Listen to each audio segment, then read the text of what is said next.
મારો નાનો ભાઈ એક્સપાયર થયો હતો એમાં ટીઆરબીમાં, ને 2 વર્ષ કમ્પ્લીટ આજે પૂરા થયા છે.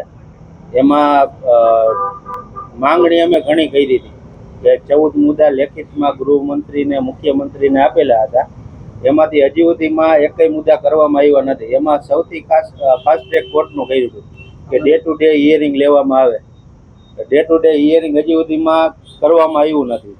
અને એથી વધારે અત્યારે લાગત કેસમાં જેટલા હતા બધા મેમ્બરને જામીન આપી દેવામાં આવ્યા છે.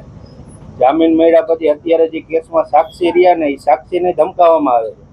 અમને તો અત્યારે લગી આવતા જ હતા, તો હવે જે સાક્ષી જે છે એને ધાક ધમકી દેવામાં આવે છે.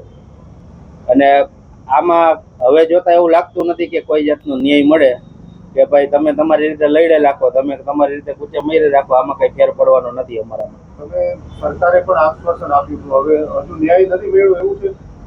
જામીન મળી ગયા પછી હું કેસ ચાલુ, મેન વસ્તુ ડે ટુ ડે હિયરિંગ નું કીધું હતું. હવે ડે ટુ ડે હિયરિંગ નું તો અહીંયા રહ્યું. આપણે વકીલની માંગણી કરી હતી સરકારી કે ભાઈ સુપ્રીમ કોર્ટમાં અમને વકીલ દેવામાં આવે, કારણ કે હાઈકોર્ટ લગી અમારા પેલા નરેન્દ્રસિંહ હતા કે એ અત્યાર લગી સપોર્ટ કરતા હતા અમને. સુપ્રીમમાં અમારી પાસે વકીલ નહોતા. અમે કીધું અમને પ્રાઇવેટ અમે કઈ વકીલ આપો, હજી સુધીમાં એ દેવામાં નથી આવ્યા. એટલે જામીન મળી ગયા 100%. હવે શું તમારી આશા? ડે ટુ ડે હિયરિંગ અને આ કેસમાં જે પણ સાક્ષી છે એ લોકોને પૂરતી સુરક્ષા દેવામાં આવે, એટલે હજી આમાં વધારા પડતા છેડા ન કરીએ.